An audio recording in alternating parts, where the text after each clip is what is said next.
Hello, thank you for tuning in. My name is Rakibul Hassan, presenting our paper, Understanding Utility and Privacy of Demographic Data in Education Technology by Causal Analysis and Adversarial Sensory. This is a joint work with Mario Fritz. So education technologies can be defined as technologies used in educational context, and they are pretty much everywhere in various forms. For example, Canvas is one of the most popular learning and management systems used in higher educational institutes mostly. Google Classroom provides complete virtual classroom management solutions that doubled its user base during the pandemic. ClassDojo is also one of the most popular applications for monitoring children in school. It rewards kids for quote unquote good behaviors and punishes them for bad behaviors. eHallPass, that's my favorite. So it tracks students' movements in campus buildings and hallways, including when they visit bathrooms. And jointly, all, these four applications have more than 230 million users. And here is a bigger picture. So it was estimated that the edtech market will exceed 341 billion US dollar by 2025, but the pandemic further accelerated that growth to more than 400 billion US dollar. And simultaneously, we are seeing an increasing number of privacy violating incidents. Many incidents involve data breaches, hacking, and so on, but a lot of incidents involve data abuses by edtech vendors or their business partners for profit. So the natural question is then, why so much data are being collected?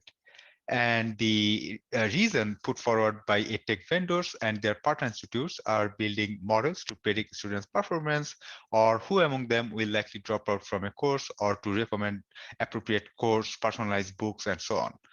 So these models are trained using data such as how students interacted with learning management systems or online portals, their activities and movements, and even highly private data like their demographic and background information. So the claim is that such learning analytics will help student retention and improve the overall educational experiences. And these are seemingly novel causes. Although many scholars in education, law, and computer science argued that most of these technologies were not scientifically evaluated and may actually harm students. But even if these tools have the potential to be useful, the question we asked in this paper is, do they really need all this data? In this paper, we show that the privacy-sensitive demographic attributes such as gender, age, they are not really required to predict performance or dropout probability or any other outcome. So consequently, we argue against collecting such information. But we also found that such attributes can be inferred based on how students interacted with the learning management system. So we propose a method to prevent such inferences using adversarial censoring and constraint optimization. And we demonstrated our evaluated our methods on the Open University Learning Analytics dataset, which is one of the most widely used dataset in the research community. It contains data from more than 32,000 students, and the data types include students' interactions with online portal, like visiting course pages, assignment submissions, taking part in quizzes, and so on. Their demographic data, like age and gender, and historical data. So since most papers based on this dataset or other similar datasets used gender as an input feature to predict performance, we first wanted to test if gender correlates with course performance. And the answer was yes, we found correlation between gender and performance. So the next question is whether this association was causal. That is, if students' performance differed because they differed in gender, while everything else, such as their activities, their background, and everything remained constant. So we want to find pairs of students who performed similar activities throughout the semester and had similar backgrounds, but differed only in gender. Let's say we have two sets of students who identify with X and Y genders, respectively. We embed these students into a vector space such that students who behave similarly were placed close to each other, and we paired the nearest neighbors. Then we again tested if gender was associated with course performance within these matched samples, and the association disappeared. This means if everything else remained constant, gender does not have any predictive value. By extension, whatever predictive value it had before, it was most likely due to the encoding of some demographic biases. But unfortunately, gender can be inferred from behavioral data. A very basic logistic regression model can predict gender with over 73% accuracy, which is 39% improvement over the Bayesian accuracy. A three-layer deep neural net can increase the accuracy to 76%. And more sophisticated models will likely predict even more accurately. And the dataset we were using is much, much smaller than datasets collected by large edtech providers. So we want to find a way that will allow collecting or sharing this data, this kind of data for research purposes without risking students' privacy. So we have three sub-goals. The first one is to prevent inference attacks or inferring sensitive attributes. Second goal is preserving utility, which means allowing building these kind of predictive models. And the third goal is to identify a subset of the features uh, that satisfy the first two conditions. So the final outcome is a small subset of the input features that can be used or that are enough to build learning analytics, but not to that they cannot be used to infer gender. And so the collected data can be shared with other business partners or research partners. So to achieve the first two goals, we applied an adversarial sensory technique. So similar to typical neural networks, we have our input features. They are fed into intermediate layers and then to the output layer that predicts performance. But we simultaneously predict students' gender. During training, the gradients are updated as usual to improve performance prediction at every iteration. But for gender prediction, we did the reverse gradient update. As a result, the model gets worse in predicting gender over time.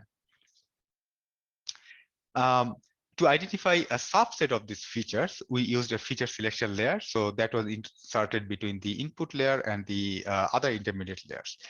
Let's look more closely at how this layer operates. So there are n nodes in this layer. N can be anything, any number. So all features independently enter into this node, and the node parameters were constrained to be either 0 or 1. That means features with associated parameter value 0 will simply be discarded. The nodes also have linear activation function. So that means each node's output is just a sum of all the input features that survive the feature selection process. So this property of the model may enhance its interpretability because by looking at how different features combined, we can get an idea, or education experts can get an idea of how collection of interactions create meaningful behaviors for better learning. So going back to the feature selection, this is the penalty function that we used in the feature selection layer. So observe that the penalty function is minimum when the parameter value is either 0 or 1. So now the good news is that using this model, we could prevent gender inference. You can see the performance prediction and gender prediction. Gender prediction accuracy is at the baseline level or chance level. For comparison, we trained two sets of models to independently predict performance and gender. You can see that the constrained model predicts performance with the same accuracy as other models, while bringing down the gender inference accuracy to the chance level. Now for goal 3, we want to know which features survived.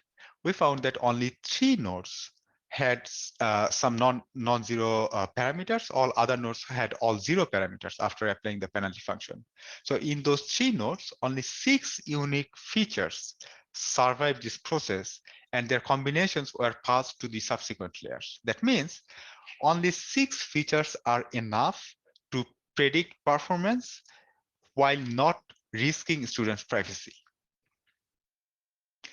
So now we examine how generalizable and robust our approach is. In the paper, we provide cross-validation results over randomized data splits, as well as show how generalization of our approach to other settings and tasks. So, but very briefly, we follow similar approach to predict performance while preventing age group inference and to predict dropout probability of students while preventing gender inference. So these are very different tasks, but each time we obtain similar results. And all experiments were done hundreds of times with randomized initializations and trained test speeds. So these results provide the generalizability and robustness evidence of our approach. In summary, edtechs are already ubiquitous in many countries and will be the same globally in the coming years.